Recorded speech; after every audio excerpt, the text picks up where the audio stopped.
Now, time to look at what the papers are saying on their front pages, and as is customary, we start with our sister publication, This Day newspapers. This Day has on its front page Dangote in tears and names Refinery longest road there after Herbert Wigwe. Let's look at one of the story. Obi hails Obasanjo as true patriot at 87, and can also decries rising global public debt, says Nigeria's sovereign obligations stable. The Punch this morning, linked with food crisis, says organized private sector warns of shutdown as hoodlums loot more trucks, building materials, spaghetti trucks attacked in Ogun, Kaduna, 15 arrested in Abuja. Federal government condemns warehouse looting. Kano store evacuates wares. States to get free grains. Let's go above the masthead there. Approach Zimbabwe for solution to inflation. That's Obasanjo speaking, telling the federal government to do so. All right, let's go immediately to sports. Punch Sports Extra and see what it is saying on its front page. From hero to zero, Milan's 20 million euro signing Chukwueze has struggled to impress his joining from Villarreal. And then Arsenal, Liverpool dealt Rabiot a blow. Chelsea to stick with Pochettino. Do we have the New Telegraph this morning? We don't have the New Telegraph. Let's go for the Guardian. We have the Guardian, Nigeria. Yeah, we have it. Okay, there's the Guardian. It says 198,432 pending court cases leave many in jail. Businesses stranded. That's the big story on the Guardian. All right, one more paper, then we'll go to the international papers before we bring in Dr. Constance to look at the papers. Obaseki Tribune. Let's look at Tribune front page. Obaseki warns of tougher times ahead, says Nigeria must focus on production, discourage dollarization of the economy. Looting FCTA to establish police posts in warehouses. And to the international papers, the Times this morning. The Times says conservatives are divided over a new definition of extremism set to be introduced as part of efforts to tackle Islamist and far-right extremism. Well, under the proposals being considered, officials in white-wall government bodies or quangos will be banned from engaging with or funding groups that meet the definition. All right, let's look at Daily Express and see what it has on its front page. It says, Priti Patel demands robust action after 527 migrants arrive in 48 hours. The story there says France must do more with millions to stop small boats.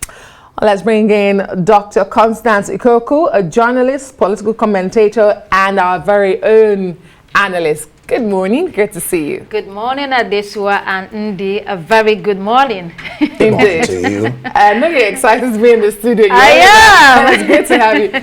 Well, I mean, look at the front pages. When you hear former President Olusegun Obasanjo on the front page of the Punch say, approach Zimbabwe. You know, we've had a lot of comparisons in recent time that the federal government has shut down. First, it was we are heading the way of Venezuela.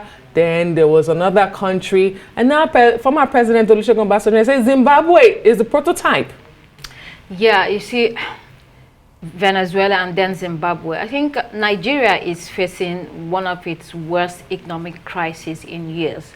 A soaring inflation at almost 30%, and the currency that has hit an all-time low. That can be easy. But I think what essentially former President Olusegun Obasanjo is saying is that there's nothing that we are going through that hasn't happened in other countries. All you need to do is to reach out and learn one or two lessons from them, and you can use it to turn things around in your own country. He was speaking at his 87th birthday event in his library in Abeokuta. 87. The man knows what he's talking. He's had the experience. And you remember that President Obasanjo has been at pivotal times in our country.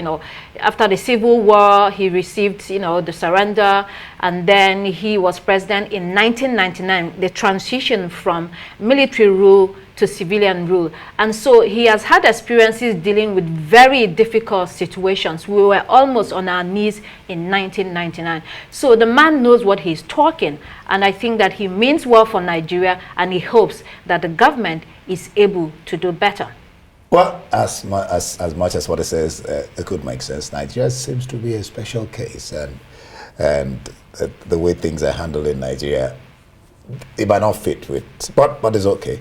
Let's look at this day's paper. On its front page, it says Dangote in tears names the longest road in his refinery after Herbert. Wigwe says he feels helpless, unable to help his friend.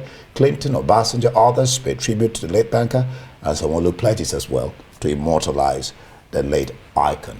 Yeah, such a tragic story. We're just discussing at this. I was saying this story was trending the whole of yesterday during the burial of the late Wigwe, the richest man in Africa, in tears. Of course, Wigwe was a man that was known in Lagos or all across the country, and also in Africa, in banking circles, in business circles. He did a lot in the art industry. He helped a lot of institutions. So he had great friends and associates, that he worked with. There is nobody in Lagos that wasn't hit by that tragic death of Wigwe. And not only that he passed away, his wife and son also went with him. It's such a sad story. He has been laid to rest, and I think the mourning will continue for some time. There are efforts to immortalize him, which is in order. And I think our hearts go out to his family, the children that are still alive. I hope that they are able to find solace to go on or to carry on. Well, this is just the first in a long list of events to commemorate the life and times leading up to his burial, and we will be keeping tabs on that. Dr. Constance Okoko, somebody was just saying to me that President Obasanjo seems to have jettisoned the letter writing method to now speaking. But let's go back to the Punch, because there's a story there that should catch everybody's attention. Banks involved in 70% of financial crimes. That's according to the Anti-Graft Agency. That's scandalous. Yes. 70%. That's huge. That's a bold statement coming from the Economic and Financial Crimes Commission, the EFCC, the organization that was set up under former President Olusegun Obasanjo. The EFCC cannot make that statement without being backed by evidence. I mean, it cannot be flippant. And I think that over the past couple of years, during the last administration, there were a lot of things that were going on between the CBN and banks. There was weak regulatory framework or supervision, between the CBN and the banks. And also, there was a lot of attempts to whittle down the powers of the CBN by the executive arm of government, and then there was a lot of interference. There was a lack of, essentially, independence by the CBN, and that affected the way that the economy was run and the way that money was printed recklessly. And here we are. The crisis of that time has followed to this day. So it's a good story. The question then is, what is the EFCC going to do about it, or what will the government in general do about this? It has to be cleaned out, the mess entirely.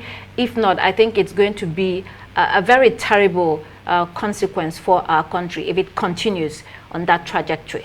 We cannot, Constance, miss the story on the front page of The Guardian. It says 198,432 pending court cases leave many in jail, businesses stranded. This borders on humanitarian, on fundamental human rights. Yes.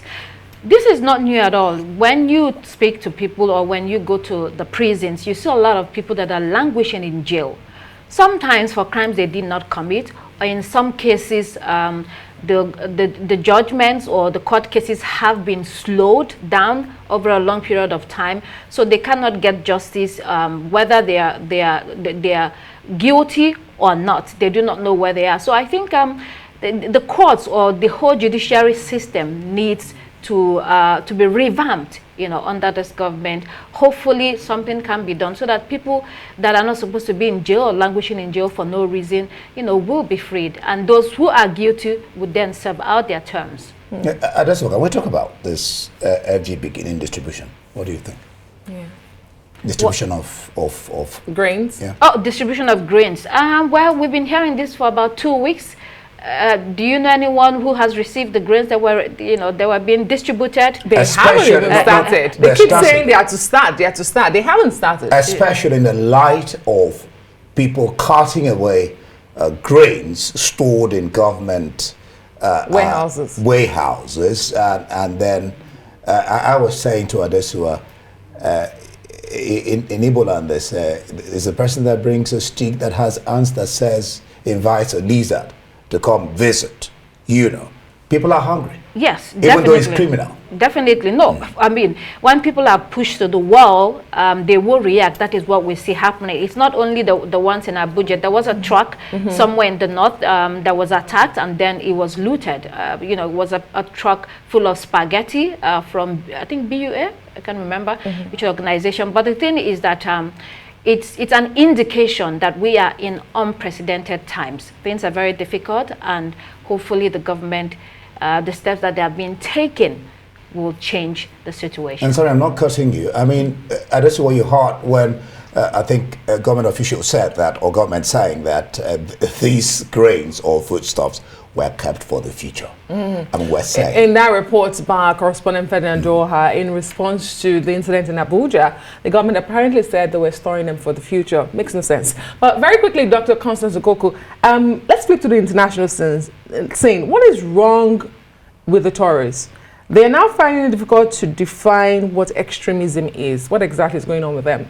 It's not an issue of the Tories. The whole of Europe is in turmoil and has been for some years now, especially as regarding issues of terrorism and Islamism. We've seen that, the rise of ultra right-wing groups who are fearful that Europe is being invaded and taken over by migrants from different other places. You may not agree with their fears and their concerns, but these are real. So you see the parties and so many groups, fighting for Europe and saying we want the Europe, that we want. If you come from other societies, you have to integrate into our laws and our ways of life. If you do not want it, we want to kick you out.